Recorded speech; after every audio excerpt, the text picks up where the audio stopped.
Exam में आते हैं और देखते हैं 2 सेकंड में आप इसे सॉल्व कर पाएंगे, है ना। तो आइए फटाफट वो देखते हैं सारे प्रीपोजिशन। पहला यहाँ पे क्वेश्चन देख रहे हैं, ही डाइड डैश कॉलेरा। देखने को क्वेश्चन बहुत छोटा है लेकिन बहुत ही काम का सीखने की चीज़ें। अब देखिए एक चीज़, डाइड के साथ 2 चीज़ होता है, एक तो डाई के साथ ऑफ भी होता है, एक डाई के साथ क्या होता है, फ्रॉम भी होता है ना। डाई के साथ ऑफ भी होता है और डाई के साथ फ्रॉम भी होता है। ऑफ कब होता है, जब अगर कोई व्यक्ति डिजीज़ से, ठीक है, कोई डिजीज़ से मरता हो तो उसे हम डाई ऑफ वहाँ पे लगाते हैं। अगर कोई किसी कारण से सम काउज कोई कारण से अगर मरता है तो वहाँ पे हम क्या करते हैं, डाई फ्रॉम लगाते हैं, है ना। यहाँ पे क्वेश्चन आप क्या देख रहे हैं, he died of cholera. Cholera क्या है, एक डिजीज़ है ना, क्या है, एक डिजीज़ है। डिजीज़ के लिए मैंने क्या बताया, ऑफ प्रीपोजिशन लगाएंगे, है ना। तो यहाँ पे आप क्या फिल करेंगे, ही डाइड ऑफ कॉलरा। ठीक, चलिए अब क्या है, come and seat with me होगा, ठीक है। Come and seat with me, fix preposition में जो होगा विद यहाँ पे फिल होगा, ठीक। तो यहाँ पे come and seat with me, साथ में, ठीक है। जब बात साथ की हो तो वहाँ पे विद का यूज़ करेंगे, खासकर अगर सीट बैठने के सेंस में हो तो, है ना। चलिए नेक्स्ट क्वेश्चन क्या है, नेक्स्ट क्वेश्चन बहुत इंपॉर्टेंट, इसमें रूल सीखेंगे आप। पहले तो आप समझ लीजिए डील, ठीक है, मैं पहले ही बता देता हूँ। डील एक होता है इन, ठीक है, और एक होता है डील विद। तो दोनों में फ़र्क क्या है भाई, ठीक है। डील इन मतलब क्या होता है, ट्रेड इन, मीन्स कि कोई व्यापार के सेंस में। और डील विद का मतलब क्या होता है, कोई मैटर पे या कोई व्यवहार के सेंस में, है ना। कोई पर्सन के साथ, और पर्सन मीन्स कि एक पर्सन के लिए यहाँ पे यूज़ होगा या कोई मैटर के लिए यूज़ होगा। पर्सन या मैटर के लिए हम डील विद का यूज़ करेंगे, और अगर हम व्यापार की बात करते हैं तो डील इन का होगा। तो सोहन डील्स क्या करता है, राइस एंड अदर ग्रेन्स। तो राइस और चावल, इसका क्या करेगा, यहाँ पे ये व्यापार करेगा, ठीक है। इन यहाँ पे इसका करेक्ट प्रीपोजिशन होगा। नेक्स्ट है क्या, I prefer milk dash T. अब मैंने कितनी बार आपको सिखाया कि प्रीफर के साथ क्या होता है, फिक्स प्रीपोजिशन टू होता है, ठीक है। तो यहाँ पे फिक्स प्रीपोजिशन टू होगा, ठीक है। प्रीफर टू हो गया, सुपीरियर टू हो गया, सीनियर टू हो गया, प्रायर टू हो गया। इस तरह से हमेशा इन सभी के साथ टू फिक्स प्रीपोजिशन आते हैं। नेक्स्ट क्वेश्चन आते हैं, यहाँ भी इंपॉर्टेंट है। पहले तो यहाँ पे इन का मतलब समझिए और एक इनटू का मतलब समझिए। इन का मतलब तो अंदर होता है, लेकिन क्या होता है, वो स्थिर होना चाहिए, वो चीज़ क्या है, स्थिर होना चाहिए। और ये क्या होता है, इनटू मतलब किसी चीज़ में ही होता है, लेकिन वो गति के सेंस में होता है, ठीक है, वो गति के सेंस में होता है। अब देखिए, some robbers broke dash my house, in house या इनटू माई हाउस। तो ब्रोक के साथ क्या होगा, इनटू, मीन्स कि तोड़ कर अंदर घुस आए। एक स्पीड यहाँ पे पता चला, एक गति की बात हो रही है। ऐसा नहीं कि वो अंदर है और कोई व्यक्ति अंदर है और वो स्थिर बैठा है या लेटा है, जो भी है, ठीक है। लेकिन यहाँ अगर बात करें कोई चीज़ गति में हो रहा है, मोशन में हो रहा है, तब मोशन के सेंस में हम इनटू का यूज़ करते हैं। Some robber broke into my house, ठीक है। ब्रोक इनटू का मतलब होता है तोड़ कर घुसाना। चलिए नेक्स्ट क्या है, you should give dash smoking. तो ध्यान रखिएगा, गिव के साथ होगा यहाँ पे अप होगा, क्योंकि गिव अप का मतलब होता है छोड़ देना। छोड़ देना क्या है, एक फ्रेजल वर्ब है। तो यहाँ पे गिव के साथ क्या होगा, up. You should give up smoking, है ना। याद रखिए, गिव के साथ यहाँ पे अप हमेशा यूज़ करेंगे, इन नहीं। ही अनवाइड व्हाट डैश मी, ठीक है। यहाँ पे ही अनवाइड डैश मी क्या आना चाहिए, टू आना चाहिए, विद आना चाहिए, ठीक। तो अनवाइड के साथ हमेशा क्या यूज़ करते हैं, फिक्स प्रीपोजिशन विद का यूज़ करते हैं। He unwind with me. Next, he was found guilty dash theft, ठीक है। He was found guilty dash theft. अब यहाँ पे विद होगा कि ऑफ होगा, तो यहाँ पे आप क्या करेंगे, ऑफ लगाएंगे। गिल्टी के साथ हम क्या प्रीपोजिशन लगाते हैं, of. He was found guilty of theft, means कि कोई चीज़ कोई बंदा चुरा लिया और उससे अब उस चोरी का एहसास होता है, उस चोरी की गलती की उसे गिल्टी फील होती है, ठीक है। चलिए नेक्स्ट है आई अग्री। देखिए यहाँ पे समझने वाली बात बहुत इंपॉर्टेंट, आई अग्री के साथ क्या होता है, आई अग्री के साथ यहाँ पे विद होगा, ठीक है। आई अग्री के साथ या तो विद होगा, लेकिन ध्यान रखिएगा अब कब एग्री के साथ विद होता है, कब, जब पर्सन की बात हो, ठीक है। और भी होता है यार, इसलिए यहाँ पे मैं बता रहा हूँ, अग्री के साथ ऑन भी होता है, अग्री ऑन। अग्री ऑन कब होगा, कोई पॉइंट पर अगर बातें हो तो, ठीक है, कोई पॉइंट पर बातें हो तो।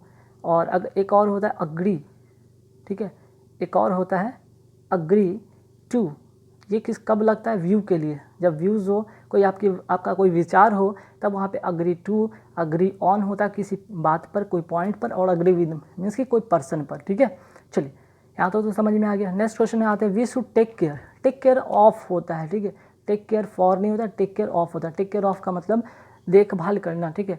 We should take care of your health, हम यहाँ पे हम लोग आपके हेल्थ का यहाँ पे टेक केयर करेंगे, देखभाल करेंगे, ठीक है। तो टेक केयर के साथ हमेशा ऑफ का प्रीपोजिशन का यूज़ करेंगे।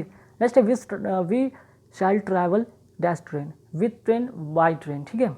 तो ध्यान रखिए, कोई भी अगर आप ट्रैवल करते हैं ट्रेन से या बस से या स्कूटर से, इस तरह से, ठीक है, कोई व्हीकल हो, तब आप वहाँ पे क्या करते हैं, बाई का यूज़ करते हैं। लेकिन अगर यही होता फुट होता, ऑन फुट, तब हम क्या करते हैं, ऑन फुट, ठीक है। जब पैदल चलने की बात होता है तो वहाँ पे हम प्रीपोजिशन के तौर पर ऑन लगाते हैं। लेकिन कोई व्हीकल से हम जाते हैं तब वहाँ पे बाई का यूज़ करते हैं, ठीक है। नेक्स्ट क्या है, he felt PT dash poor. PT, और यहाँ पे पीटी के साथ जो होता है, पीटी के साथ हमेशा जो होता है प्रीपोजिशन फॉर होता है। He felt PT for the poor, ठीक है। चलिए नेक्स्ट क्या है, I M senior dash you. अब मैंने बताया था कि सीनियर हो गया, सुपीरियर हो गया, प्रीफर हो गया, इनके साथ हमेशा फिक्स प्रीपोजिशन क्या आते हैं, टू आते हैं, ठीक है। आप नोट कर लीजिएगा, सुपीरियर, सीनियर, प्रेफर, इनके साथ हमेशा टू आते हैं। नेक्स्ट है, she has no taste dash music. तो टेस्ट के साथ यहाँ पे जो होगा फॉर होगा, क्योंकि यहाँ पे कोई खाने की बात नहीं हो रही, यहाँ पे म्यूज़िक को टेस्ट करना कि मीन्स क्या, फील करना, ठीक है। या फिर उसको टेस्ट मतलब फील तो नहीं कर सकते, यहाँ पे इंटरेस्ट के सेंस में हो सकता है, ठीक है। इंटरेस्ट कि मीन्स कि उसको कोई भी इंटरेस्ट नहीं म्यूज़िक में। सी हैज़ नो टेस्ट या she has no interest for music, ठीक है। चलिए अब यहाँ देखिए, वॉर्न के बारे में मैं बताऊँगा। वॉर्न इन बहुत सा होता है, एक तो यहाँ पे नोट कर लीजिएगा, बॉर्न ऑफ होता है ना, बॉर्न टू होता है, बॉर्न टू होता है। तो बॉर्न ऑफ कब होता है, जब पेरेंट्स की बात हो, कोई पेरेंट्स से अगर बॉर्न होने की बात हो तो वहाँ पे बॉर्न ऑफ लगाते हैं। अच्छा, बॉर्न टू कब लगाते हैं, तो बॉर्न टू लगाते हैं कब, जब ये पैसिव फॉर्म में हो, पैसिव वॉइस में हो, ठीक है। एक होता है बॉर्न इन, तो बॉर्न यहाँ पे आई वॉज बॉर्न इन होगा। बॉर्न इन का मतलब कि कोई प्लेस की बात हो या फिर कोई तारीख या कोई ईस्वी में बात हो, तब वहाँ पे हम लोग कहते हैं I was born in 1964, I was born in Allahabad, I was born in Kolkata, इस तरह से हम लोग यूज़ करते हैं, ठीक है, कोई प्लेस के सेंस में। लेकिन अगर हम बात करते हैं पेरेंट्स से, जैसे कि she was born of beautiful mother, वह एक अपनी माँ की जैसी, मीन्स कि अपनी माँ की जैसी सुंदर एक संतान से, एक अपनी यहाँ पे कह सकते हैं कि वो अपनी माँ की तरह ही एक सुंदर है, और जिससे कि उसका जन्म हुआ है, ठीक है। तो she was born of beautiful mother, ठीक है। बॉर्न टू का मतलब यहाँ पे पैसिव सेंस में होगा, ए सन वाज बॉर्न टू हर, ठीक है। तो बॉर्न ऑफ का मतलब पेरेंट्स के सेंस में होगा, ठीक। कोई मीन्स कि कोई पेरेंट्स है जो कि सुंदर है, उनसे अगर कोई संतान उत्पन्न होता है तो वहाँ पे बॉर्न ऑफ की बात करते हैं, या सुंदर हो या फिर पेरेंट्स से रिलेटेड हो, ठीक है। चलिए नेक्स्ट क्या है, she suffering dash fever. She suffering के साथ हमेशा क्या प्रीपोजिशन लगाते हैं, from. She suffering from fever, ठीक है, सफरिंग ऑफ नहीं, सफरिंग फ्रॉम फीवर। चलिए नेक्स्ट क्या है, she is good at English होता है, ठीक है। यहाँ पे स्पेलिंग मिस्टेक हो गया टाइप करने में, यहाँ गुड है, सी इज़ गुड, यहाँ पे क्या करेंगे, एट, क्योंकि गुड एट का मतलब होता है एक्सपर्ट, ठीक है, एक्सपर्ट, ध्यान रखिएगा, गुड एट इंग्लिश। नेक्स्ट आते क्वेश्चन पे कि I congratulate him dash in success. तो कॉन्ग्रेचुलेसन या कॉन्ग्रेचुलेट के साथ हमेशा ऑन प्रीपोजिशन होता है, ध्यान रखिएगा। ही इज एंग्सियस हिज सेफ्टी, तो ही इज एंग्सियस के लिए क्या यहाँ पे होगा, ही इज एंग्सियस के लिए हम फॉर का यूज़ करेंगे, he is anxious for his safety, ठीक है। I am devoted dash my country, तो आई डिवोटेड के साथ फिक्स प्रीपोजिशन टू लगता है, ठीक है।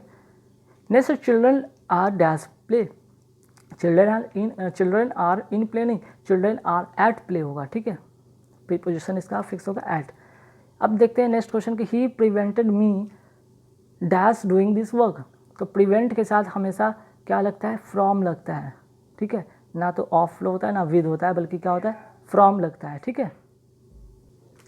तो देखिए गाइस, नेक्स्ट क्वेश्चन क्या है, I am tired dash this work. तो आई एम टायर्ड के साथ हमेशा फिक्स प्रीपोजिशन ऑफ होता है, ध्यान रखिएगा, टायर्ड के साथ हमेशा फिक्स प्रीपोजिशन ऑफ होता है, ये बात नोट कर लीजिए, ठीक है। नेक्स्ट क्वेश्चन है, he succeed dash passing the examination. He succeed के साथ हमेशा फिक्स प्रीपोजिशन इन होता है, फिक्स प्रीपोजिशन इन होता है, ही सक्सीड इन होता है। ध्यान रखिए कभी भी आपको फिलर दिखे ही सक्सीड के साथ हमेशा इन लगाएंगे, ठीक है। और नेक्स्ट जो है और लास्ट इस वीडियो का क्वेश्चन है, I M desirous dash going, ठीक है। आई एम डिजायरस के साथ हमेशा प्रीपोजिशन ऑफ होता है, I M desirous of going, ठीक है। तो गाइस कैसे लगे वीडियो हमें कमेंट करके जरूर बताना। यहाँ पे